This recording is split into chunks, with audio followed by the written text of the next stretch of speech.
Selamat datang di channel YouTube Borin Vlog. Di kesempatan ini saya akan mengulas mengenai sejarah, mitos, misteri, dan juga legenda asal-usul Bukit Kujau. Bukit Kujau yang ada di Provinsi Kalimantan Barat, tepatnya di Kabupaten Sintang. Bagaimana legenda asal-usul dan juga mitos dari Bukit Kujau atau Gunung Kujau ini? Silakan disimak paparannya berikut ini. Gunung Kujau atau Bukit Kujau adalah sebuah bukit yang terletak di Sekujam Timbai, Kecamatan Sepauk, Kabupaten Sintang di Provinsi Kalimantan Barat. Bukit Kujau memiliki ketinggian 1308 meter di atas permukaan laut, dan dari atas ketinggiannya kita dapat merasakan sensasi pemandangan hamparan pepohonan dengan udara yang sangat sejuk. Tak hanya menyimpan keindahan alam yang mempesona, ternyata di bukit atau Gunung Kujau ini terdapat satu objek wisata yang terlihat misterius. Namanya adalah objek wisata Lubang Angin. Dinamakan Lubang Angin karena jurang di area kawasan tersebut keluar angin yang sangat kencang dari dasarnya. Jadi, apabila kita membuang benda apapun akan kembali lagi ke atas. Lebih lanjut, bukit atau Gunung Kujau ini memiliki sejarah yang erat kaitannya dengan berdirinya Kerajaan Sintang, sebuah kerajaan di Kalimantan Barat. Dan berikut adalah kisahnya yang juga berdasarkan cerita rakyat setempat. Alkisah, di atas Gunung Kujau. Gunung Kujau yang hijau dan sejuk di daerah Kalimantan Barat, hiduplah sepasang suami istri dengan keenam anaknya. Sang suami bernama Sabung Mengulur, sedangkan istrinya bernama Pukat Mengawang. Keenam anaknya, yaitu berturut-turut dari yang sulung ke yang paling bungsu, adalah Belang Pinggang, Suluh Duik, Buku Labuk, Terentang Temanai, Putung Keempat, dan juga Bui Nasi. Dari keenam bersaudara tersebut, hanya Putung Keempat yang merupakan seorang perempuan. Sebenarnya, Sabung Mengulur dan istrinya mempunyai seorang lagi anak laki-laki yang bernama Pulunggana. Namun, anak itu meninggal ketika masih kecil. Untuk menghidupi keenam putra-putrinya, Sabung Mengulur dan juga istrinya bercocok tanam di ladang. Suatu ketika, Sabung Mengulur mendapat firasat buruk bahwa hidupnya di dunia tidak akan lebih lama lagi. Namun, ia tidak memberitahukan hal itu kepada istri dan juga anak-anaknya. Suatu hari, ia hanya berpesan kepada keenam anaknya ketika akan masuk ke dalam kepok agar keenam anaknya membuka lahan baru untuk bercocok tanam. Wahai anak-anakku, sebaiknya kalian membuat ladang baru agar kalian bisa terus hidup, pesan Sabung Mengulur. Keenam anak itu tidak terlalu menanggapi pesan itu karena menganggap ayah mereka hanya sedang bergurau. Ayah mereka masih terlihat sehat dan tidak sedang mengidap penyakit apapun. Hari sudah menjelang sore, namun Sabung Mengulur belum juga keluar dari kepok. Ketika keenam anaknya menengok ke dalam kepok itu, ternyata sang ayah menghilang entah kemana. Mereka hanya menemukan beraneka ragam bibit tanaman. Barulah saat itu, istri dan keenam anaknya menyadari bahwa pesan ayahnya itu ternyata tidak main-main. Betapa sedih istri Sabung Mengulur, dan juga keenam anaknya. Kini, keenam bersaudara itu telah menjadi yatim. Mereka harus bekerja untuk menghidupi diri mereka. Akhirnya, mereka pun melaksanakan pesan sang ayah dengan membuka ladang di hutan. Mereka bergotong royong dan bergiliran mengolah, menanami, dan juga menjaga ladang mereka. Dan pada suatu malam, ketika giliran Bui Nasi menjaga ladang, tiba-tiba ia diserang oleh sesosok makhluk raksasa. Rupanya, raksasa itu adalah penjelmaan roh saudaranya, yaitu Puyunggana, yang merasa berhak atas tanah tersebut. Bui Nasi tidak mengetahui hal itu, sehingga terjadilah perkelahian sengit antara kedua orang bersaudara tersebut. Perkelahian itu berlangsung hingga pagi hari. Namun, tak satu pun dapat dinyatakan kalah atau menang. Akhirnya, keduanya berdamai setelah mengetahui bahwa mereka adalah bersaudara. Mereka bersepakat untuk mengolah lahan itu secara bersama-sama. Bahkan, raksasa itu bersedia mengajari Bui Nasi tentang cara bercocok tanam. Dengarlah, Dik, jika kamu hendak mengolah tanah dengan baik, perhatikanlah gugusan bintang di langit. Bintang 3 menandakan waktu baik untuk mulai mengerjakan ladang. Bintang 5 menandakan musim baik untuk menebang kayu. Sedangkan bintang 4 menandakan padi dan tanaman akan diserang oleh babi hutan atau hama, ujar Payunggana kepada adik-adiknya.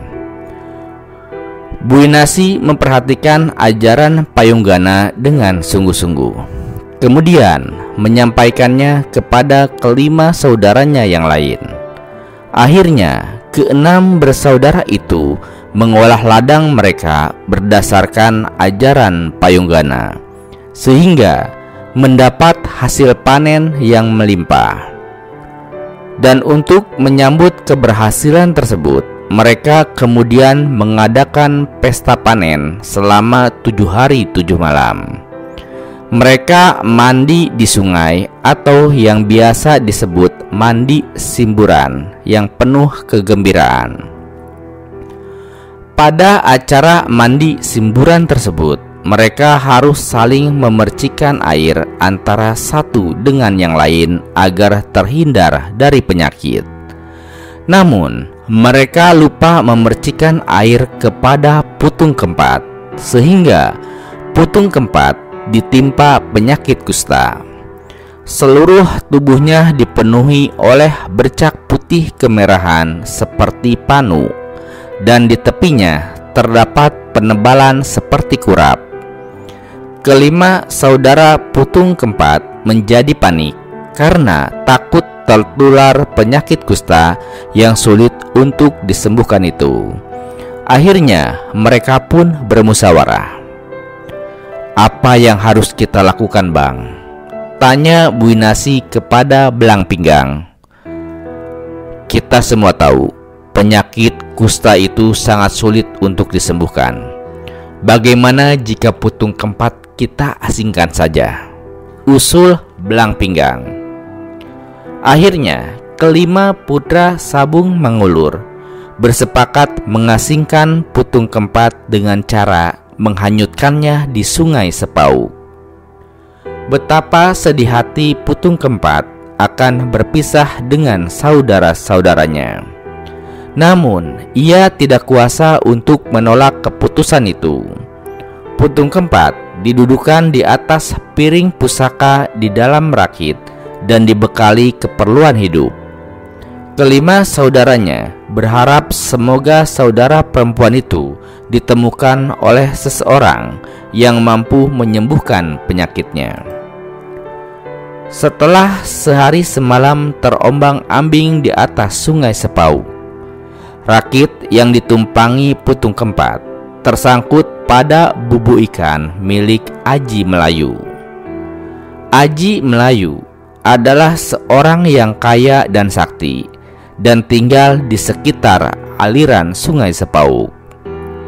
Seperti biasanya, pagi-pagi sekali Aji Melayu pergi ke sungai untuk memeriksa bubunya. Betapa terkejutnya ia melihat seorang gadis sedang duduk termenung di atas rakit yang tersangkut pada bubunya. "Hai, siapakah gadis itu?" tanyanya dalam hati seraya menghampiri gadis tersebut. "Hai gadis cantik, engkau siapa dan kenapa berada di tempat ini?" tanya Aji Melayu kepada Putung Kempat. Putung Kempat belum sempat menjawab, namun Aji Melayu kembali bertanya setelah melihat penyakit yang diderita Putung Kempat. "Apa yang terjadi pada tubuhmu? Bukankah itu penyakit kusta?" tanya Aji Melayu. "Benar Tuan," jawab Putung Kempat dengan perasaan malu. Setelah itu, Putung Kempat memperkenalkan diri dan menjelaskan semua peristiwa yang telah menimpa dirinya sehingga ia berada di tempat tersebut.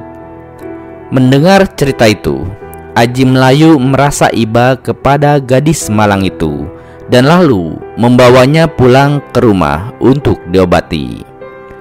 Dengan kesaktian yang dimilikinya, Aji Melayu berhasil menyembuhkan penyakit Putung Kempat sehingga kembali cantik seperti semula. Aji Melayu pun akhirnya berniat untuk melamar Putung Kempat karena terpesona melihat kecantikannya tersebut. Putung Kempat juga bersedia menerima lamaran tersebut, tetapi dengan syarat Aji Melayu harus melalui berbagai ujian. Dan akhirnya Aji Melayu lulus ujian dan lalu menikahi Putung Kempat. Kabar tentang pernikahan Putung Kempat dengan Aji Melayu akhirnya juga didengar oleh saudara-saudaranya yang berada di atas Gunung Kujau. Akhirnya kelima bersaudara tersebut datang ke tempat Aji Melayu untuk menemui Putung Kempat. Di hadapan Aji Melayu, mereka memperkenalkan diri terlebih dahulu, lalu menyampaikan maksud kedatangan mereka. "Maaf Tuan, kami berlima adalah saudara-saudara Putung Kempat dari Gunung Kujau. Bolehkah kami bertemu dengan saudara perempuan kami itu?" pinta Puyunggana mewakili keempat adiknya.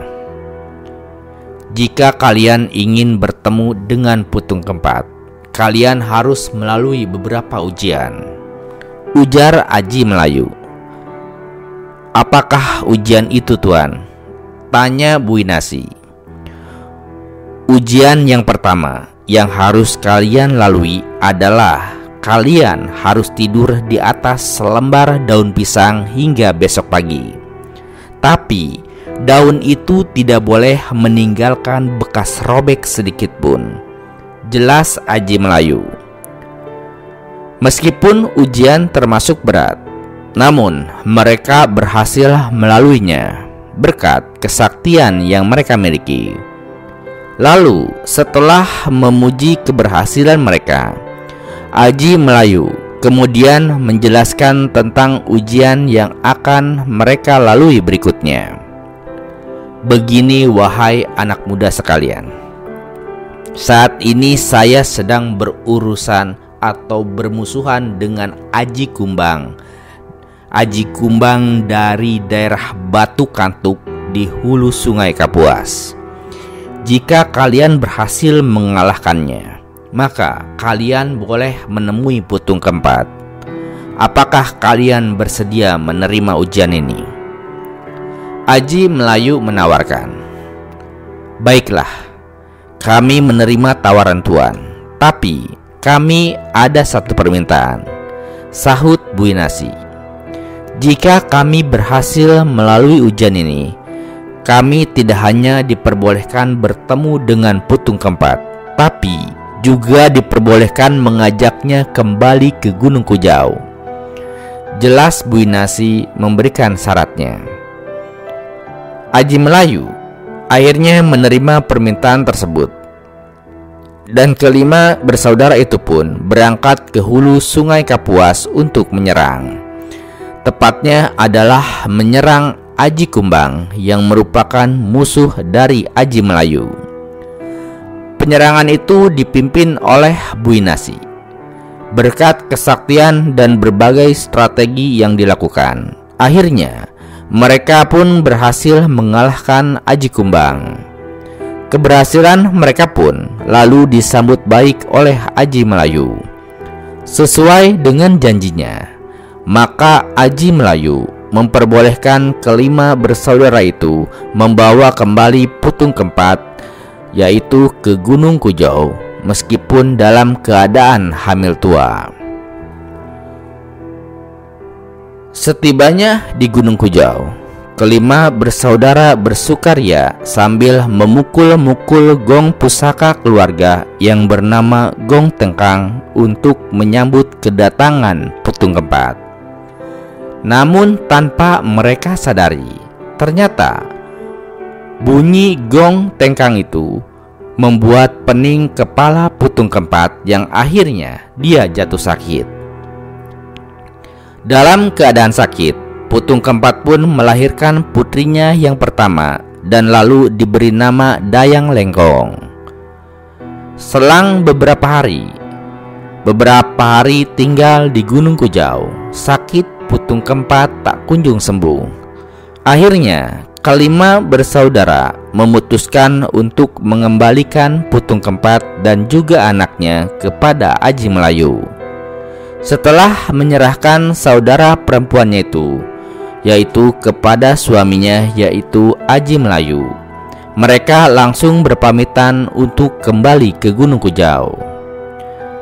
Aji Melayu pun segera mengobati Putung Keempat dan lalu kembali berhasil menyembuhkannya.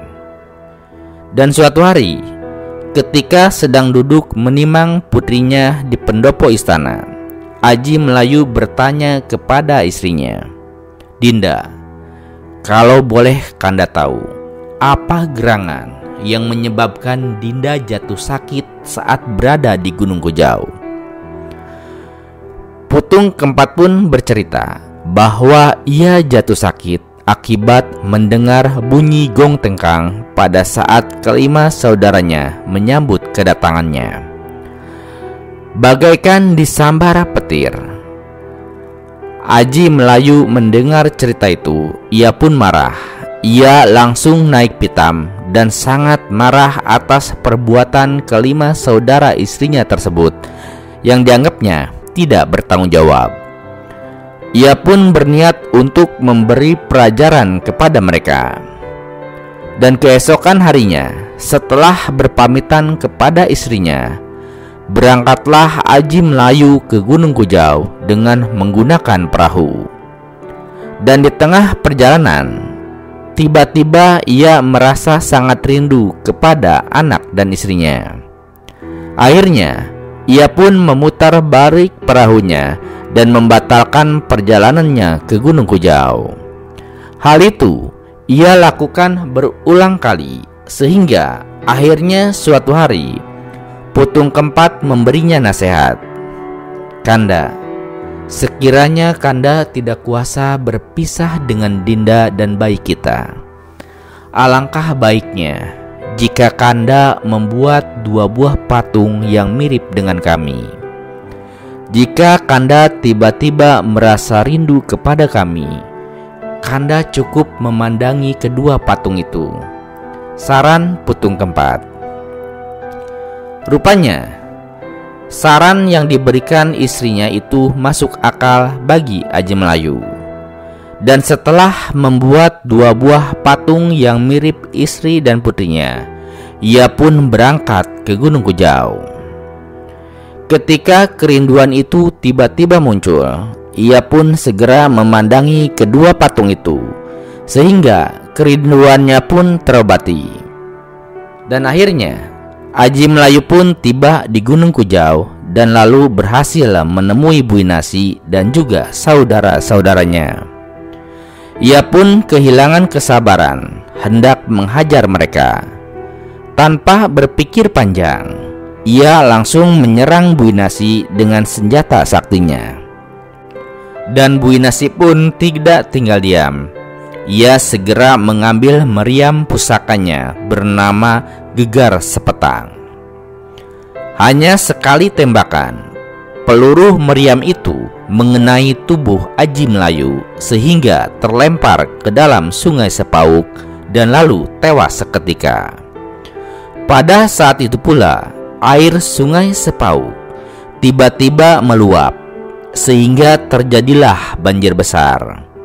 Konon, gong tengkang yang menyebabkan Putung Keempat sakit itu juga terjatuh ke dasar Sungai Sepauk. Dan hingga kini, jika air Sungai Sepauk surut, khususnya pada saat musim kemarau, gong itu konon malah terlihat atau masih terlihat. Ya, demikianlah cerita kisah Putung Keempat, yaitu sebuah kisah legenda atau kisah dari Gunung Kujau. Dari daerah Kalimantan Barat khususnya, menurut sejarah, Putung Keempat adalah istri Aji Melayu yang kemudian menurunkan raja-raja di kerajaan Sintang. Bukti-bukti keberadaan Aji Melayu dan juga istrinya, yaitu Putung Keempat, yaitu di daerah ini, dapat dilihat dari temuan arkeologis berupa arca Putung Keempat dan juga batu berbentuk falus yang oleh masyarakat setempat disebut dengan batu kelebut Aji Melayu. Nah, itulah kisah legenda dari Bukit Kujau atau Gunung Kujau yang ada di Kabupaten Sintang dan juga menjadi awal mula dari Kerajaan Sintang. Sebuah kisah dari Aji Melayu yang merupakan nenek moyang dari raja-raja yang ada di Kerajaan Sintang. Terima kasih sudah menyimak di channel YouTube Borin Vlog.